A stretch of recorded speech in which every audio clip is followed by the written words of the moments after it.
یہ کہانی صرف پاکستان کی نہیں، یہ اس لمحے کی کہانی ہے جب دنیا ایک نئی جنگ کے دہانے پر کھڑی تھی۔ یہ وہ دور تھا جب فیصلے بند کمروں میں ہو رہے تھے اور ان فیصلوں کی قیمت پاکستان سمیت پوری دنیا نے چکانی تھی۔ جب پاکستان میں سیاسی جلسوں اور جلوسوں پر پابندی تھی تو وہ کون تھے جنہیں عالمی تشویش کے باوجود جلسوں کی اجازت تھی؟ جب CIA اور FBI بار بار خبردار کر رہے تھے تو وائٹ ہاؤس خاموش کیوں تھا؟ اور جس شخص کو پوری دنیا تلاش کر رہی تھی اس کا پیغام پاکستان میں کیسے پہنچا؟ یہ سب جانتے ہیں آج کی ویڈیو میں۔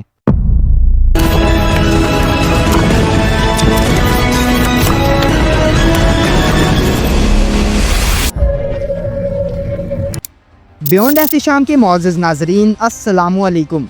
ہسٹری آف پاکستان کی ایک اور نئی ایپیسوڈ میں خوش آمدید۔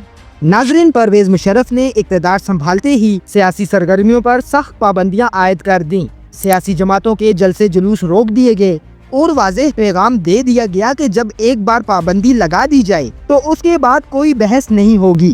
وزیر داخلہ معین الدین حیدر یہاں تک کہتے نظر آئے کہ حکومت مخالف سرگرمیوں کی اجازت بند کمروں میں بھی نہیں دی جائے گی۔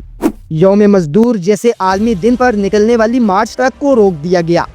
لیکن انہی دنوں جب سیاسی اور سماجی سرگرمیاں منجمد تھیں، پشاور میں علماء دیوبند کا 3 روزہ بڑا اجلاس منعقد ہوا۔ اس اجتماع میں اسامہ بن لادن کا ایک پیغام منظر عام پر آیا۔ بعد میں مولانا فضل الرحمان نے وضاحت دی کہ یہ پیغام اسٹیج سے نہیں پڑھا گیا بلکہ پنڈال میں خفیہ طور پر پمفلٹس کے ذریعے تقسیم ہوا۔ یہ سب ایسے وقت میں ہو رہا تھا جب دنیا بھر میں اسامہ بن کی تلاش کے لیے امریکی مہم زوروں پر تھی اور اقوام متحدہ القاعدہ کو دہشت گرد تنظیم قرار دے چکی تھی۔ دوستوں، اسی تسلسل میں مریدکے میں لشکر طیبہ کو بھی ایک بڑے اجتماع کی اجازت مل گئی۔ اس جلسے میں غیر اسلامی رویوں اور بھارتی پالیسیوں کی مذمت کی گئی اور نوجوانوں کو بھارت کے خلاف جہاد کے لیے ذہنی طور پر تیار کیا گیا۔ جنرل مشرف کی اس متضاد پالیسی پر بے نظیر بھٹو، جو کہ اس وقت لندن میں موجود تھیں، کھل کر تنقید کر رہی تھیں۔ ان کا کہنا تھا کہ پاکستانی فوج انتہا پسند عناصر کے زیر اثر آ چکی ہے اور بڑی سیاسی جماعتوں کو کمزور کر کے ایک ایسا خلا پیدا کیا جا رہا ہے جسے انتہا پسندوں سے پر کیا جائے۔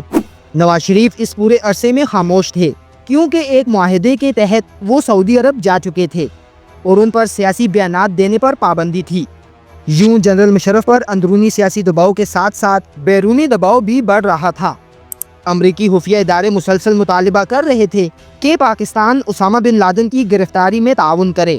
ناظرین، دلچسپ بات یہ ہے کہ یہ دباؤ براہ راست امریکی صدر جارج بش کی طرف سے نہیں تھا۔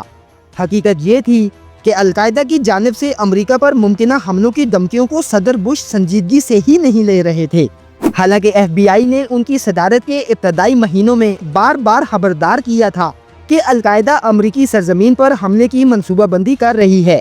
نیشنل سیکیورٹی ایجنسی نے بھی متعدد پیغامات انٹرسیپٹ کیے تھے اور اسامہ بن لادن کی تلاش کے لیے قائم ایلک اسٹیشن کی وارننگز الگ تھیں۔ اس سب کے باوجود وائٹ ہاؤس کا رد عمل سرد مہری کا شکار رہا۔ البتہ ایک محاذ پر امریکہ خاموشی سے تیاری کر رہا تھا۔ افغانستان میں جاسوسی کے نظام کو جدید بنایا جا رہا تھا۔ وہ ڈرونز جو پہلے صرف نگرانی کے لیے استعمال ہوتے تھے اب میزائلوں سے لیس کیے جا چکے تھے۔ دنیا ایک نئے طرز جنگ میں داخل ہو رہی تھی جہاں ایئر کنڈیشن کمروں میں بیٹھے لوگ ویڈیو گیم کی طرح حقیقی جنگ لڑنے والے تھے۔ امریکہ نے افغانستان میں ان ڈرونز کے استعمال پر اصولی اتفاق تو کر لیا مگر مالی ذمہ داری کے سوال پر فیصلہ نہ ہو سکا۔ نتیجتاً اہم فیصلے مؤخر ہوتے چلے گئے۔ بالآخر سپتمبر 2001 میں ایک بڑی منظوری دی گئی جس کے تحت CIA کو خطیر رقم فراہم کی گئی تاکہ شمالی اتحاد کو اسلحہ، تکنیکی مدد اور خفیہ آلات دیے جا سکیں۔ یہی سامان ایک افغان خفیہ ایجنٹ امراللہ صالح کے ذریعے افغانستان پہنچایا جانا تھا۔ وہ احمد شاہ مسعود کے قریبی ساتھی اور قابل اعتماد کارکن تھے جو امریکہ میں خفیہ جنگی تربیت حاصل کر چکے تھے۔ مشکل سفر کے بعد وہ تاجکستان پہنچے اور پنجشیر میں کمانڈر مسعود سے ملاقات کی۔ مسعود نے ہدایت دی کہ فی الحال سامان وہیں رکھا جائے اور منتخب افراد کو اس کے استعمال کی تربیت دی جائے، لیکن تاریخ کو کچھ اور ہی منظور تھا۔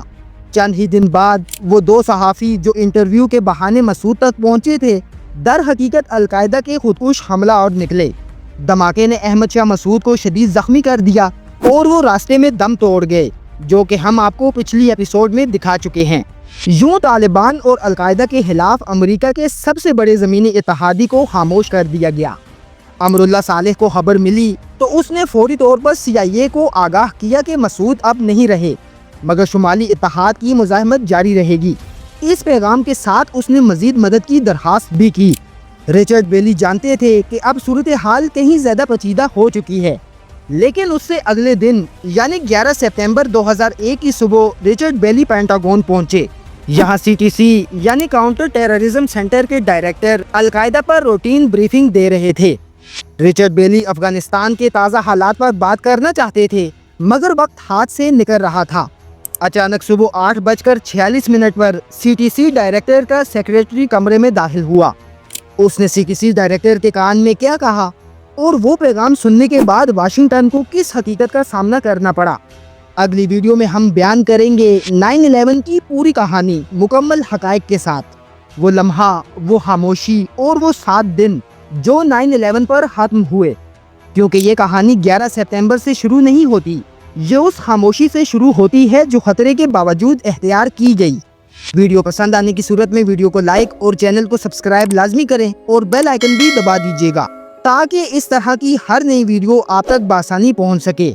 ملتے ہیں انشاءاللہ اگلی ویڈیو میں۔ اللہ حافظ، فی امان اللہ۔